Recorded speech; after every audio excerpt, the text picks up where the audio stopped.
What's up, everybody? Tonight is Dusty, Jason, and myself, and we're going to talk about when a customer calls in the last minute, they're either getting inspected by Board of Health, compliance through chain or whatever. We're going to talk about, what to expect and what's going on with that. But first off, poor Rich is stuck working on a walk-in, and he's not having a good time. So, Rich, our thoughts are out with you, buddy. Good luck, and I hope you're not out all night, bud. Been there. We've all been there. Yeah. So Jason had this great topic, and Jason has had both sides of this aspect. So it's kind of I think I'm gonna let him run a lead on this one because he's been on both sides. He's been on the service side and he's been on the hospitality side. So he's really seen it from both sides. So let's let Jason just take over and see what conversation we can have with this. Yeah, sure. So we were talking about some topics about everyday things that we go through as service techs, and there was something that I noticed over the last several years is that stores would like to call in a list of things the day before an inspection or a corporate visit, and I don't have a problem with it for the most part, but it's almost opening a can of worms when you find everybody frantic and they're doing things they, in my opinion, wouldn't normally do all at once. So they end up, pulling out pressure washers out of the closet and they're spraying walls, tripping breakers, spraying electrical equipment. I'll get in there and there'll be one issue with the grill and then they'll be like, just calibrate everything. And I'm just like, the other platens are fine. And they're like, yeah, just calibrate. I'm like, if it's not broken, we probably shouldn't mess with it. But it just opens up a can of worms. And I just remembered going back from the years of working in hospitality and whatnot. And now that I'm on this side, it's just like, I get it. I get it. We got the P&L we're looking at, so we're trying to wait until the next quarter, or our bonuses are impacted and whatnot. And I just wanted to just chat with you guys, see what you thought, and see if we can come up with some ideas, how we can help these stores try to, maybe leading up to these things so that it's not all at once and whatnot, because people start freaking out, and we're there to help them and whatnot. And it's almost a little self-inflicted, so I just wanted to bring that topic up. It's just something that all of us in this industry deal with all the time. Oh yeah, that's a great topic. You're talking about P&Ls, and everybody is electronic anymore. I mean, I hardly see anybody unless it's like a one-man shop that's doing paper anymore. And when I first started, you could do paper. If you had a customer you liked and like, hey, can you hold on to this work order for a couple weeks until next quarter or whatever? You keep that work order tucked away in your little notebook, and you'd wait till the end of the month to turn it in so they'd get hit on next month or next quarter. So it Sure.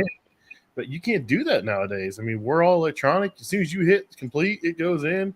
It's billed within 24 hours. If nothing's coming off that ticket, most time it's billed. I mean, it's billed within 24 hours is how we work anymore, unless it's like a big job or it's a customer where, we review everything. It's getting turned over 24 hours and getting billed out. And the problem is we're not doing it in-house. We have a billing department that's centralized. Well, they call it centralized billing, but they're really scattered throughout, our corporation. I mean, sometimes those guys don't catch something. If you don't pull a part off and your notes doesn't say that you used it or say that you didn't use it, they'll just leave it on the call. And then all of a sudden, we're doing credit rebills because we didn't catch it in time. So, I mean, there's a lot of stuff that can come about, from this. Yeah, there's always a lot of confusion with trying to do all that all at once and whatnot, and it's always in the name of just taking care of the customer. Some of the tricks I've learned with myself, I always tell my customers, hey, if you're going to have an inspection, we'll do what we can the night before, but there's a lot of can of worms that open up when you do that. But what the best thing is, and if it's based on availability, I always say, hey, what time's your inspection? Call, I'll schedule myself to be there and I'll answer questions for the inspector. They just like, hey, can you just be here? Sometimes it's, it might be an hour visit. It's peace of mind. And there's some tricks here, at least here in Florida. If you take the equipment and you empty it and you unplug it, zip tie the plug, turn it around, slap a sign on it, you're good. I mean, they want to see that. They want to know that there is no chance that some young employee is going to come and not know any better and stick product inside a piece of equipment, and it's going to be a public safety issue. So, I mean, there's legitimate reasons why the health inspections are so strict and whatnot. You can't even, there can't even be a chance that somebody can mistakenly put something in there. So you have to turn it off. You have to put a sign on it. You have to spin it. Even if your production's down, you have to mark your equipment, and the inspector can't do anything about that. That's cool. I've never seen that. So here in Indiana, as long as like they have proof that we've worked on something, and as long as it's empty and not being used, generally the Board of Health will let it slide that, hey, this cooler is not temp. Well, it's empty. It's not being used. You know, here's the work order number that we started on it. They let them slide with it. But, you know, building inspectors, and then we do is it Stare or something? Or there's a third-party company that all these, you know, chains use that are actually more strict than the Board of Health. Have you guys dealt with that and anything? We do. For a lot of the restaurants here, I think that I'm not sure if it's called Serve Safe or Stare is something. They hire like an independent health inspector, and they treat those very seriously. You know, they pay them. You know, and that's in case of a real, you know, utility, or not utility, but a public service of the actual USAID Board of Health. We call it something else here. But literally the county or whatever comes in, and you don't want to get shut down by them. That's serious. But a lot of the customers, they pay for a service to get random visits and whatnot, and it keeps them on their A game and whatnot. And so there's less chance of actually getting a real, you know, infraction, you know, put in the books against that business. Yeah, that third party service, man, they take it more serious than the actual, you know, Board of Health or the inspectors that come in. They around here, that's a big deal because, like you said, they're paying, but also those reports are getting ran all the way up the corporate chain. You know, a lot of times, it doesn't get ran up; it stops at the store level, unless it's something egregious. But you know, anything those third party audit companies find, it gets ran all the way up the chain. So you know, managers are in trouble; they're losing bonuses over it. You know, stuff like that. So they, you know, like you said, the day before they'll call, "Hey, I got inspection tomorrow, and I've got this, and this down," and it's like, I mean, you know, first off, you know, sometimes we're 2 weeks out unless you're a grade A customer, you know, or a top tier customer. And then, you know, okay, what do you guys have? You know, and they may have one or two things that's not a big deal, or they may have 7 or 8 things, you know, they don't spend the money on fixing it. It's like, what do you do at that point? Yeah. I've seen stores close down for something as small as a few fruit flies. Just in, you know, the floors have a P-trap in it, and there's water always standing in there. And sometimes if you get citrus and different syrups, even like grenadine syrup, too much in there, especially behind bars, you'll get some fruit flies flying around there. And, you know, if you catch the wrong inspector on the wrong day, they will shut you down. I've seen it, you know, so I get the sense of urgency. And, you know, and another thing, you know, I've been called in for things that are like completely unrelated to us, but they're just like, we're calling you, come in. Yeah. I show up and I'm just like, what can I do? You know, give me some bleach or something.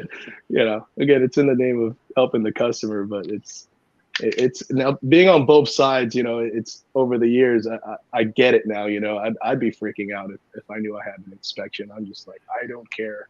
Just get it fixed and whatnot, you know, cost be damned until I don't have a bonus or my P&Ls hit so bad. But Blogger wants to know, where do they even come from? I don't know where those fruit flies come from, man. It's amazing. They come out of thin air. It's just, I have no idea. Oh man, someone in the chat's got to know. I don't know. They just, once they show up, it's just really hard to get rid of. It's a nightmare. Yeah. Even in our office, we have these little fruit fly traps, like little fake apples. They put vinegar in there and it catches them. I'm like, why do we have fruit flies in our office? We don't have food in here. We don't do this. There's fruit flies in here. I'm like, this is stupid. So, yeah. So what are some of the things that we can do for our customers to help alleviate this? So if you got a customer and they're famous for it, you know, they do it every quarter or every, you know, biannual or whatever, what can we do to help alleviate the pain of our customer, you know, freaking out and calling us? What can we do for our customers? I think we can tell them, Dusty, I'm gonna let you jump in here anytime, brother. I don't mean to cut you off if you're jumping you're good, man. No, you're good.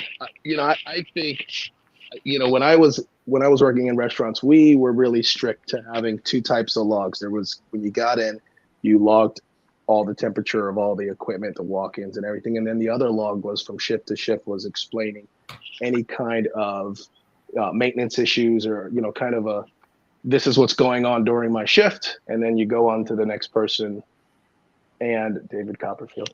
And then you go on to the, you know, you give it to the next shift leader, and they add their notes. And then, you know, I've seen some places that have a maintenance log, and, you know, they had different levels of what's, you know, what's a 911, kind of like in our thing, it says this is a 4-hour call, or this is a 24-hour call, or a 48-hour call.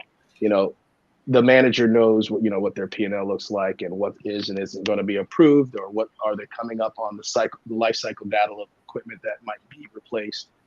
So, you know, they would write down, you know, this is a 911, or this needs to be, this has to be changed out like after the first of the next quarter and whatnot. And I just recommend that, you know, people just try to collaborate with your store managers, collaborate with your area supervisors, those who have the, you know, the purse strings and the authority to make decisions on repairs and certain cap outs that you don't want to cap out, and just keep record of things. And, you know, I think it's always good that as service companies that we try to track life cycle data and work with them and let them know that, hey, this piece of equipment, you know, it's getting there. You know, you've spent probably half of the cost of a new one and whatnot. And it's just better communication between the stores and the service company. We have a really good relationship with our company, pretty friendly relationship with our customers. Like, we call them on like Friday, once a week, we call them and give them a report. Every Monday, we let them know what happened the week before, you know, and we just communicate. We try to have a relationship with the managers, but I always recommend that, you know, we all log what's going on. And if you can't do something now, let's communicate about that, and let's put that away. And we're going to talk about when that needs to be changed or updated or fixed. And if they want to wait on a repair, that we can do that. You know, you just got to work with them. You know, some places are smaller than others, and they don't have a massive budget. You know, so some people will like, hey, you know, I don't need to fix this particular piece of equipment right now, and, you know, or there's several vats or sections to this piece of equipment, and I just don't want to deal with it right now, and whatnot. So you just work with people. Yeah. And I agree. We have a couple customers who do a pretty good job. We have one specific chain that does a really good job with keeping notes, and it's shift to shift to shift. Yeah. So everything's labeled. What was the issue here? What appliance had problems? What it was doing? Exactly what time? And that's great, because if you go there for a different call, when I check out, they'll usually check that list to see if there's any emergencies or anything pending, or they'll ask questions from the week before. Was this ordered? Was this fixed? What's the issue with this? And then on the other hand of it, we have some that just, there's no communication from the top, or from first shift to second shift, and then it gets mixed up. And that's happened before, where I was given approval to order a part to fix something, and then I come back and fix it, and then it's the daytime manager who's there, and they're like, oh, no, we're just going to replace that. Like, so what do you want me to do? I mean, we've already ordered the parts the second trip, so communication is huge. That could save you a lot of money and make you a lot of money too. So that's I wish more stores would do that. Just keep a log. Each manager checks it once they take the shift, checks it, see if there's any issues, outstanding issues, emergencies, and then categorize it by then, and then kind of go from there. Yeah, I've been in some McDonald's where the managers actually have a group chat. When you show up, like, they get on that group chat and they send a message, hey, you know, General Parts is here to work on the grill. So that way everybody in the management chain has that, you know, that log, and it's just a group chat they all keep. And I was like, well, that's, you know, it's not in their logbook, but yet, you know, all the managers have access to it and they're all seeing it. So I thought that was pretty cool that I've seen that in the past. So yeah, communication. Yeah, they still do that. They're pretty tight about communicating in their group chats. And, you know, at any given time you walk in and you'll find a group in any location having a meeting, and they're like, oh, maybe, you know, there's a facilities guy here. Let's give them the list or whatnot. I cut my teeth at McDonald's, man. And I loved, you know, people always complain about working at McDonald's, man, but most of the time, yeah, it's busy. You're going to work in some hairy situations. You know, you're there during lunch working on a fryer or whatever. I mean, just, it is what it is. But most of the time, they're always pretty nice, pretty laid back. I mean, they're pretty cool people. Oh yeah, I've for how busy they are. You know, I've seen people apply for the job, and then you know, they're just doing their job shadow for a day or two, and you know, they're working on a fryer or something, and then a French fry falls down their shirt, and they're like, "F this," you know, throwing tools, and they're like, "I'm out of here. This is BS." I'm like, all right, well, if that all it took on your job shadow, then this isn't for you, man. I mean, I'm working on a platen and letting them use the other platens while I do what I got to do and everything. And Oh yeah, you know, I'll work on one fryer. You can work on the other, you know, the other fryers while I'm working. I seldomly stop any customer while they're, you know, while they're working. on a fryer, and the timer's going off, and I'm pulling it off, and I'm shaking it in the basket, handing it to the guy on the line. I'm like, "Hey, you slide this in there." I'm like, "I'm here. I'm in the way. I'll help out as much as I can." You know, you're there working on the grill. Yeah. And, hey, timer goes off. It's in there beeping, and I get hearing the beep. I'll salt the meat. I'll put it in a thing and hand it over. I'm like, "Here you guys go." Like, "You want a job?" I'm like, "No, you can't afford me." I'm like, Yeah, I've said that. I do that all the time in the McDonald's. I'm used to fixing their arch fry dispensers. So you know, if they're just slammed, because we used to own the most in the state before we sold them, and it's that relationship over the last 6 years I have with those stores. And even though we don't own them anymore, whether it's one of our old franchise or it's even a corporate or another franchise, if I see they're busy, I already know the routine. I'll run to, you know, if I'm waiting for something to cool down or heat up, I'll run to the back. I'll grab a box of fries. I'll fill up their arch fry dispenser. I'll shake their fries when it, you know, it says, you know, work or whatever. It's no issue. I mean, I don't know how to actually work the line, but I try to be helpful wherever I can. Fill up their ice cream machine and whatnot. I could probably do about everything but run the register and make the sandwiches. I can do everything else, but you know, it's fun, dude. It's fun. You're like, it's like we're really high paid McDonald's people at this moment. Dude, It's just fascinated by processes. I don't know about you, but like I'll be in a 5-star restaurant and I'll watch a chef like plating up this food, and I'm like fascinated by it. I've had chefs be like, "Are you hungry?" I'm like, "No, I'm fascinated by what you're doing, man."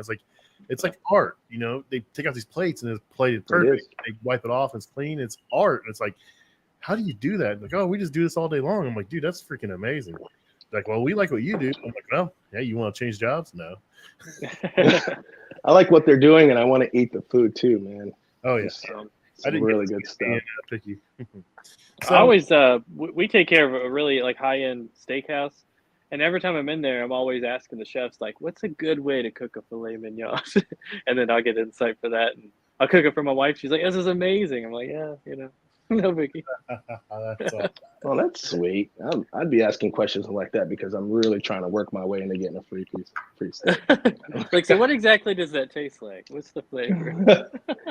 I had a guy who works for me, man. He's like, "Man, he works somewhere." And I'm like, "Man, I'm getting kind of hungry, guys." And he says it loud enough for the employees to hear it, just hoping they give him food. I'm like, "Dude, you gotta chill out with that shit, dude." I guess it depends on where you are. A lot of times I'll be offered food where I don't want it, and then not offered food where I would take it. So yeah, I'm watching my calories, but yeah, I'm guilty of being like, "Hey," I like they really need to know. I'm like, "Well, I'm all done. I'm gonna go up and buy lunch." Yep. Awkward silence. They're like, "Oh, well, we got that." I'm like, "Okay." Yeah, 40 pounds later. You walking out lunch? Yeah. Like Chick-fil-A, dude. I don't know about here where you guys are at, but Chick-fil-A I work in, dude. If you leave Chick-fil-A without getting food, you screwed up royally. Like, you cannot fix the equipment and they're feeding you. Yeah, I have one down south from us that I know the owners, and we work on their stuff, and they're just like, anything you want. And it's normally the kitchen manager wants to give me a sandwich because that's easy to make. And I'm just like, well, I like those I actually got a Cobb salad today with the apple cider vinaigrette. And that's like my jam, man. It's just like, I'll get a salad. And they're like, all right, we'll get you a salad. We're thinking you wanted a sandwich. I'm like, I'm watching all those carbs, man.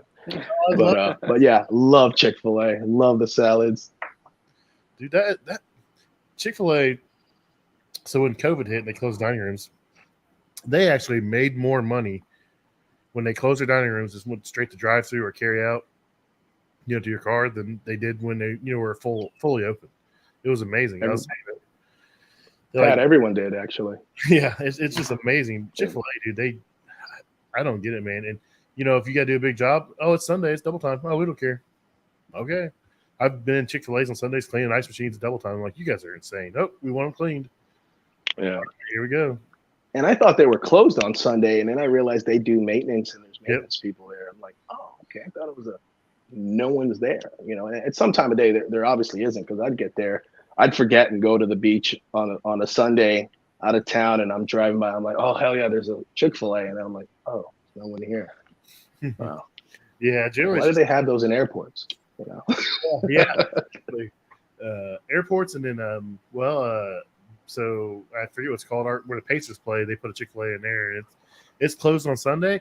And that building has a deal with Pepsi, so that's like the only Chick-fil-A you can get like a Mountain Dew at. So it's Chick-fil-A and Mountain Dew go great together. Do I they? remember that.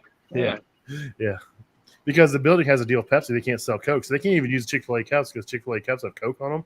So they have to use like branded, Pepsi Coke, Pepsi cup for the venue and stuff. It's hilarious. Is that Bankers Fieldhouse? Well, it used to be Bankers Life. Now it's Gainbridge or something. Fieldhouse. I didn't know they changed it. Yeah, they signed a deal, so you can sponsor a stadium. They put your name on there. It's millions and millions of dollars, but hey, it's advertisement and probably tax write off. So yeah, goals, right? Yeah, there it is, man. But Commercial Kitchen Chronicles will sponsor the Pacers next season. So we've all been there. You get to the restaurant, you don't know it. You get there, and all of a sudden, you're there for 1 or 2 calls, and they got a list. Hey, we need you to look at this, this, and this. So when you get there at that point, what do? Do you try to triage the big important stuff? And you call of course you got to call your dispatcher. Hey, I've got they thought 2 calls, and all of a sudden there's 6 calls here. So you got to let your dispatcher know you're going to screw up your whole day. How do you guys handle that? Do you just let your dispatchers know and try to triage the most important stuff, or you try to hit everything, or what do you guys do? I guess it depends on the customer. We have a few customers where it's, if we're there and there's multiple issues, they bring it up when we get there. We have a few where we'll just take care of it while we're there. They've been good to us. We'll be good to them.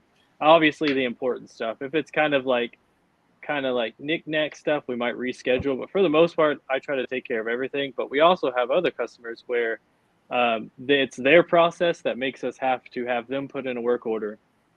And if it's not physically put in, like through their software or through their, service channel, then we can't do it. We can't touch it because if we do, we might not get paid, might not be able to order the parts. But like I said, it's a case by case, honestly. I have a couple where, I'll do what I got to do to get them running. But usually I communicate with the dispatcher, and usually those make for late days. But, take care of the customer, you'll be good to go. Same for us. For the most part, if I get in somewhere and it's like 2 things, and then next thing you know, they have a list, I'll just say, hey, it depends on their process, because some stores, they've gotten a little cavalier. So their area supervisors like, yeah, they're not approved to anything from the ground level. So I'll say, hey, do you want to call our store, or do you want me to send an email? I'll put your name in it. It'll go to your supervisor, and I'll continue to do what I do. Let me look at my board. Let me call my dispatcher. If I have a walk-in after this, probably not. But it depends on what they have going on. I have no problem just staying right there and doing everything they need, whether it's running up on the roof. I just I'm probably going to have to be sent back anyway. So at the very least, I try to diagnose everything while I'm there, and if I have the parts deal, I mean, if it's it's kind of a trial, it's just, you got to just play it by play. I mean, if it's a fryer, let me not say that. If it's a fryer that takes 4 or 5 hours to get underneath and pull the dangum contactor box out, and you got other banks there, I'm just like, I'll try to diagnose it the best I can, and we'll have to set this up for me to come back. But I'll do, anything that's critical as best I can, but it depends on where I'm supposed to go after this. I don't mind clearing my board, but if it's a walk-in or something and we can't send someone else, I can't pick your reach-in over someone's walk-in. So Exactly. It just comes with experience, learning on what, how to evaluate things, how to determine what's more important, and just, it's weird. As much as I say this, like, it seems like their compliance within their chain is more strict than anything else. And I think it's because that really affects the manager's buzz, their manager's bonus and their pay scale and some things like that. So I think, when it comes to like compliance with, within the chain, they really freak out about that kind of stuff. So I'm the same way. I try to evaluate what's going on, what I can fix, what I can't fix, what's going on the rest of the day. Like you said, if there's a walk-in cooler, or something like that, a walk-in freezer, that's going to take precedent over everything else. Hey, I can't do it. Let me see if I get someone else out here. Let me see if I can change calls or whatnot. But some of the newer guys may get lured in and not realize, hey, they'll get stuck there all day and, they'll blow something off they can't really blow off. So, if you have questions, you need to make sure you check with your dispatcher or check with senior level techs and that kind of stuff. So, yeah, I've gotten to the point where it's like, I'm sure you're older than me, Pat, by very little, but I've gotten to the point where I don't want to work a 12-hour day, so I'll give 10 hours in a day. So, if I get halfway through the day, I'll call the dispatch and say, hey, this is what's going on. There's this going on here, but you have this, this, and this. I have about 5 more hours I'm willing to work before I want to head home and do my family thing. So with that information, can you prioritize what you want done? And I will try to get that all done in that time. So they'll say, hey, well, can you get these 5 calls done? I said, okay, I'll do those 5. That might put me over, but we'll go back and forth, but we'll try to come to something and then like, okay, I agree to do these 5. I already said I'm going to do it. If that puts me over, that's fine. But we talked about it. So now he or she can call the customers who I can't get to, and I can focus on what I need to get and, take care of these customers here and there. So it's just kind of it's a relationship with your dispatcher and it's a relationship with the customer. Cause I make it a point to really, really know my customers and know who they are and connect with them and communicate with them. And I've never had, over having a relationship, I've never had a customer really mad at me. Mm-hmm. They just, once you create a relationship with them, yeah, you're trying to help them, but once you start treating them like they're human and respect and giving them that respect, they're going to treat it right back to you. They're going to understand the shit they can't do. They're going to understand the shit you can't do. So you might have to make some promises, be like, hey, I can't today, but I will come back first thing in the morning. Let me just get that set up with the dispatcher, or I'll be back. You're on my way home. I'll hit you back on the way home tomorrow. I just, already everything I put off today for you today, I have to deal with first tomorrow. Then I'll come back. If you communicate, they will be happy. If they know what's going on, they will be happy. But if they feel like you're getting blown off and they're out of the loop, their mind's going to create their own narrative, and it's not going to be in your favor, especially when they're in a pinch or they're feeling the pressure from the powers to be above. Yeah.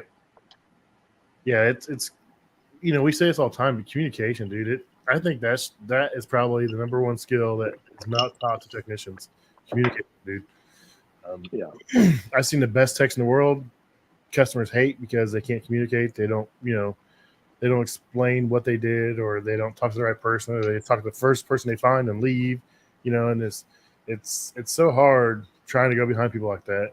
And they may be a great tech, but they just didn't explain it well, or justify what they did, and the customer doesn't want them back. Yeah, well, I think it takes 3 things to be a great tech. You need to always be growing in your technical skill. You need to always be growing in your nomenclature and how you communicate in your tablet or your written word. And you need to be always getting better at communicating with your customer. You don't have to be a great communicator, like if you have a southern drawl or if you have a little bit of slang, or if you talk slow. Communication, there's a lot of grace shown in the way you communicate if you have a relationship. I have so many diverse friends that sound so differently, but if you have a relationship, you'll understand them, because you have those texts that are just like real quiet, or they got that country accent, or they got a real, some of them even have like an aggressive, the way they talk. But if you have a relationship with them, it's cool. But technical, written, verbal, those need to continue to be fostered and grown, so everyone's like, oh, we need classes for this piece of equipment and that piece of equipment, and yet their notes are horrible. They're not explaining the whole story. They're leaving everything out, and it just leaves things to question, or we're like, we don't even know if this work order is even done. Change this out. Yeah. Did it fix it? Do you need to return? Just stuff like that. And then, did you talk to the customer? Did you get their name? Did you say hi to them when you arrived? Put that in the notes, stuff like that. So we gotta get better at all these things, and I think every company deals with those 2-second things always kind of not being across the board, everyone, not a goal for everyone. And it really needs to be. Yeah. Rich was working on something this last week about, a flow chart of what to do when you get there. And I've worked on one in the past too for my company. It's, I think guys need to do a better job checking in, communicating. It just all goes the same thing. So, yeah, I'm glad to hear that. So, sweet. What's Rich saying here? He says, I've seen companies who had great techs lose tons of customers because the techs had lousy people skills. Yep. Happens every day, man. Like I said, I follow up guys that are some of the best techs I've ever seen, and they just can't talk to people, and the customer doesn't want them back. So it is what it is. So, so back on this topic of, inspections, that kind of stuff. So say we get out there, we get it fixed, we get everything justified, and the customer's, taken care of, inspection's over and everything's cool. How do we prevent them from thinking that's an acceptable thing to do? So, most time they know when inspections are coming. I think they generally have scheduled, maybe one surprise. It just depends. So, say when a customer's bad about late class every single time, do we take the time to explain to them, hey, how about this is coming? Give us a call a week ahead, 2 weeks ahead, so we can get this taken care of. Before it becomes an issue. Before we're 24 hours. We're in there when they're getting ready to inspect. I mean, that's the last thing I want to do. When I'm on a job and I see board of a Marion County Health Department or whoever show up, I'm packing my bag and I'm leaving. I don't want no part of being in there. Because that's opposite with me. That's dead. That's what it would be. But you know what happens? Because all of a sudden they're asking you questions about plumbing, about a toilet leak, about a sink not getting hot. I'm like, man, I'm not a plumber, man. I'll fix your grills, I'll fix your coolers, but that sink's not me, man. I'll fix your dish machine, your garbage disposal, but I don't know why they don't have hot water here. I mean, I don't do it, but I always want to do it. You're like, I'm just not that guy. I'll fix about everything, but I don't know why you don't have hot water here. I mean, I don't know where the hot water comes from. I mean, you got a hot water heater back there, and it's on. Everything else is hot, but the sink's not hot. You see that lady walking around for a little bit in her thermometer, and she walks up to the sink and she turns the hot water on. She sticks her thermometer in there. It's got so many seconds to reach a certain degree, or that's a write up. I mean, it's crazy. Yeah. So, I think have the conversations with the managers, regional managers, or whoever you can. Like, hey, you have this coming up at this date. How about you call us out 2 weeks ahead of time? And we can spend the time to go through everything you guys have concerns with before it comes. Before they come out. That gives us a chance to order the parts and get back, and make sure everything's taken care of. So, I try to tell the customers, hey, give us a little bit more heads up, and I'm polite about it.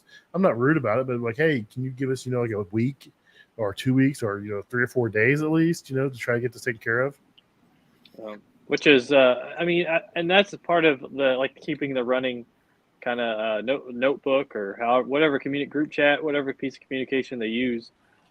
Because that helps it not get lost in the weeds, never getting forgotten about. Because recently, had a restaurant, they were having an internal inspection. So it was the vice president of operations and the vice president of the entire company was in there, was supposed to be in there on Wednesday. I go out to diagnose on Tuesday. And I was able to overnight the parts for Wednesday. And I was like, I know you guys have an inspection tomorrow. Do you want me just to hang back and we'll come and do it Thursday? He's like, no, just get here and do it. So I ended up being there on site with the vice president of operations and the vice president. And I'm laying down, working on a plate chiller. And they come over to me and ask me what I'm doing. And then they start asking me other questions about, other appliances in the restaurant. So luckily I was the one servicing that the most. But it was also, there were some issues where I had to diagnose with with them there. They weren't standing over me, but they were there on location. So I had to go ahead and diagnose it. And then luckily I schmoozed it over and, helped them out of that situation like I do best. But, it was something that could have been prevented, by having it fixed earlier. Mm-hmm. And then that way when they come there, it's all aces. But I was actually then later told the GM that it was a good thing that I was there. And, it kind of pushed them to approve a lot of things. Because I just kind of wrote down a list of things that were wrong, and I think they got approved for replacement of some appliances. But still, it was still almost a nerve-wracking situation to be in. You got the VP over here, like the VP, and I'm just like, working on this hot well. I'm like, well, could have been done earlier, but it is what it is. Yeah, that could be a huge thing for them because you just build a reputation with higher up management. And they have that faith in you and that trust in you now. And now, they're more maybe, hey, who's working on it? If they say, oh, it's Dusty. Hey, Dusty, steered us right. Maybe Dusty's right. We need to replace this. And maybe, hey, Dusty's, we talked to Dusty, we trust Dusty, and you built that relationship. So that's a different side of it. I didn't even think about that side, but that's pretty cool. Yeah. Was there, and hopefully it helped, and like I said, I just try to be professional. And then in that situation, you also, and I was also trying to be really careful, you also got to make sure you take care of your GM. You don't really want to throw them under the bus, like, oh, they should have put this in earlier. I'll try to figure it out. Don't badmouth in any way. You kind of got to smooth that over, because at the end of the day, those VPs are important, those higher ups are important, but the GMs who you see every day, and at the end of the day, that's the one approving companies that come out, and that's the one you work with. So if that starts to get, that relationship gets negative, then it can go. You can lose that customer quick, because and that's the one thing too. You take care of them, even with health inspections. You got to look out for your GM. That's kind of the person essentially keeping you rolling when you're working in that restaurant, paying your bills while you're there. So gotta be real careful too. There's a fine line there that I like to, say easily tread, because you got to watch out for everybody, yourself, but also, it's your homie when you're in the restaurant. So. Hey, let me say something, Dusty. That's great that you figured that out early, man. The GM above everyone. This, corporate will come. They'll come in when they want to come in. They have multiple units, but the relationship. If anybody you want to make happy, it's that GM at the end of the day. That's the person. And if you live in the area and they've had that account for a long time, give them your phone number, man. Just let them feel good about. And I get phone calls from GMs. Sometimes it's just to follow up on something, and I'll say I don't know. I'll look into it, or they just check in. Do I know something, or I'll check in with them. But the relationship with the GM is the most important. They are definitely. They're the judge. I guess corporate's the Supreme Court, but they're the judge. That's your area. If you take care of them, you're good, man. And if they go somewhere else, whether they jump chains or go to another location, they're going to remember you in that relationship. So that's a great job on noticing that and catching that. That's how I got our largest account in Indianapolis for our branches. I took care of someone. We didn't really do anything. I was there doing a warranty call, and I went to bat for the customer because I didn't think he was getting treated right. Next thing you know, he's now at a new place in Indianapolis, and he's throwing out his service company. And it's like, hey, he wants Pat here with General Parts, and we've been doing their work for 3 years now. It's been a great relationship. So you never know where someone's going to go and how it can benefit you. And word of mouth too. If you take care of a GM at this restaurant, this location, and he happens to know somebody, who works at it, who's the GM at another restaurant, and then fast forward, you're taking care of that restaurant too, and then it'll just kind of sprout out from there. We have a customer whose wife, we were taking care of her. She's a GM of her restaurant, and then her husband was a GM at another restaurant, and we picked up his account too, and that added 3 more stores. Nice. So it was kind of like a big network that kind of grows. So that's number one, so. I want to talk about Quentin's comment right here. He says, Rich is a 2-man show. That's what our customers like the most, is they're partners essentially. I feel like their equipment is mine in a way. I feel responsible for it. It's a good relationship. So, I still try to build those relationships. I'm part of a bigger company. We're a smaller branch, but I still try to build that relationship with every customer. I want them to, when they call in, hey, send Pat out. I want that relationship. I want to have the opportunity to grow with that customer and to build that relationship. So that's a very good point there. It doesn't matter if you're a 2-man shop like you are, Quentin, or if you're a 20-man shop. You should still strive for that relationship with that customer. Oh, and that's a big, when you get that question, when a customer asks, well, what do you think we should do? That's when they have your trust and you have their trust. And then, that relationship kind of is strong at that point. So. Well, back to your question, Pat, you were asking about, what can be done to try to, circumvent, this pile up at the last minute. Maybe it's on us as service companies and service technicians. Maybe we need to call and communicate with our customers instead of the communication always just being about bills due and what do you need is, hey, you guys have things coming up soon. Do you have any inspections coming up? Do you know about, because I have stores that I've called and they don't know exactly when, but they're like, we're due for this, we're due based on the last visit and the time frame that it's going to be within. I'm like, all right, well, if you know it's going to be within the next 3 weeks, let's get those in, and let's get them serviced, because sometimes things take a while to get parts, and some things are quick and some things aren't. But I I hear it all the time. They're like, we're due, and I've seen that in the notes. It'll either say we have an inspection or we're due for an inspection. Sometimes dispatch doesn't just differentiate, and they're like 911, and I don't know if some people throw that we're due to make the urgency sound more than what it is. But I think I'd have to challenge everyone out there, audience wise, service wise, to call your customers for more than billing, and just follow up with them. Is everything good? Do you know when your inspections are coming up? Is there anything we can do for you? And, that if with anything we can do for you more, I think a lot happens in the off season when it's kind of slow. Hey, is there anything you want done? We'll knock out a trip charge. We'll put it all together. But I think it'll be a lot more genuine if you just try to call on the general or put a note in the system. Our programmings and calendars are so smart that, we know that you called 3 months ago about an inspection. Maybe somebody should, if you have the time, be considerate enough to try to say, hey, how often do you have these? And why don't we put it in our calendar and just follow up with them and say, hey, we know you've been getting inspections around this time every 3 months. Would you like us to put some calls in? You have things piling up that we can try to get ahead of, and they'll be like, oh, no one else does that.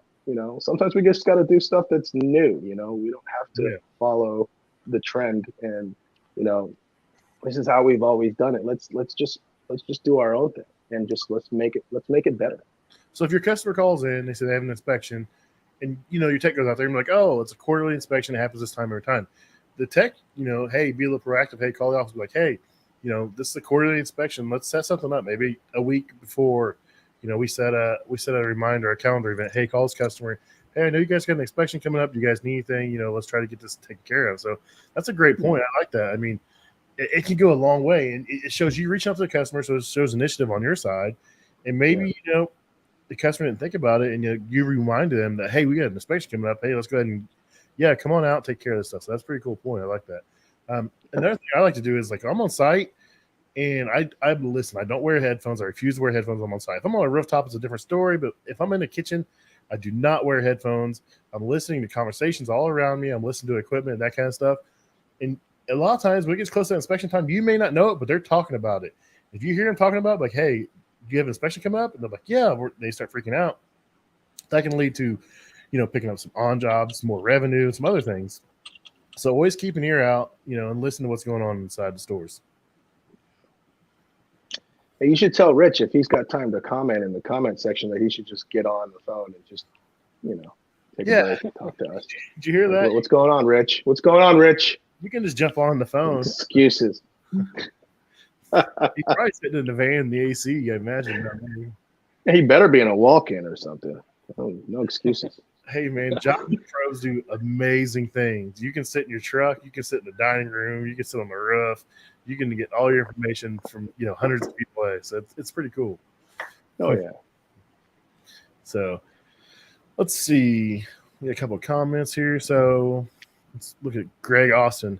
How a tech handles a callback will make or break them. Don't lie to them. Don't fill them with bullshit. Customers know when someone isn't doing them right.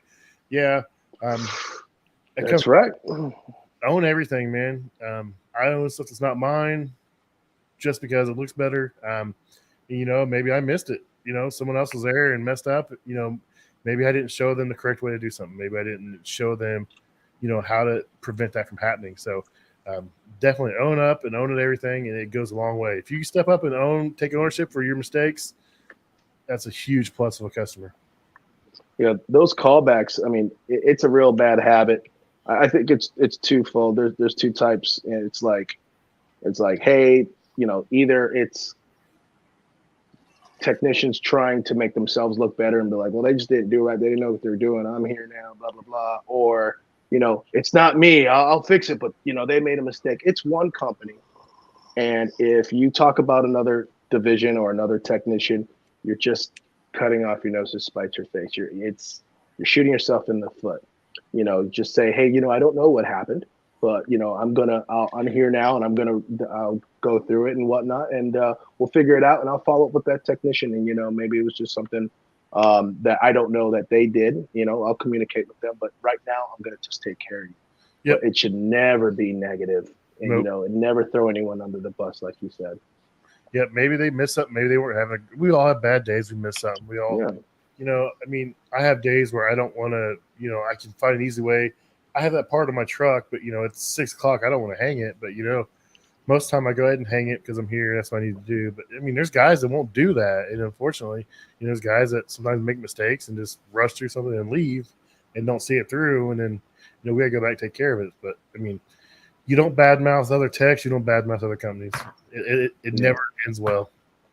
I see it every day, man. Unfortunately, yeah, it happens in every company. No one's immune from that. That's no. I just try to, if someone says so and so did this, well, maybe they weren't having a good day, or I'll get to the bottom of it. And I'll make sure it doesn't happen again. We'll take care of it. That kind of thing. That's not the best thing you can do. So, what we got here?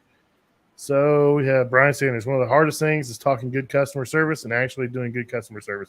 You guys are proof that you can do both. Bravo.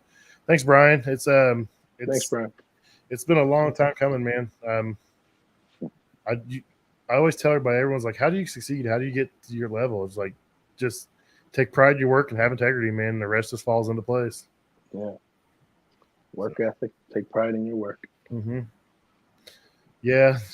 Quentin says there's days when you get your butt kicked and get humbled. Man, dude, I have like 3 or 4 days in a week, and I just absolutely get my butt kicked. I'm like, why am I, what's happening here? And you gotta keep going and keep trying. I need to do better about being more positive about things. I let some things dwell and get me kind of down, but you just gotta keep going, man. It was broke when you got there.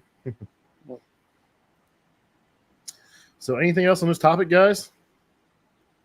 No, I think we're good. I wish we can get some different levels of perspective, and I think in the future maybe we can get some more perspective there, because I've been out of the hospitality for a while, and it's nothing new, but it's we can only give what we only know what we know, and the intention's good. We're just trying to help and whatnot, but it's a great conversation, great topic. I got a chef I could probably reach out to. If you got a cool manager or chef, somebody you could talk to, I'd love to have him on. We could talk about both sides of it, man. I mean, that's a great point. I mean, we just have our side, but the chefs have their sides, the managers have their side. I mean, we all have someone we report to, and we're all dealing with a different side of it. So I think it'd be a great idea to have, a chef or a manager come on, talk about what they expect out of us as being service companies and service providers versus, what we expect from them being a customer. So I like that. Yeah. So we're just two sides of the same pancake, man. That's for sure. So, all right. Well, I won't keep you guys any longer. I appreciate everybody tuning in the audience, and you guys have been great tonight. So be safe out there and have a good night, guys.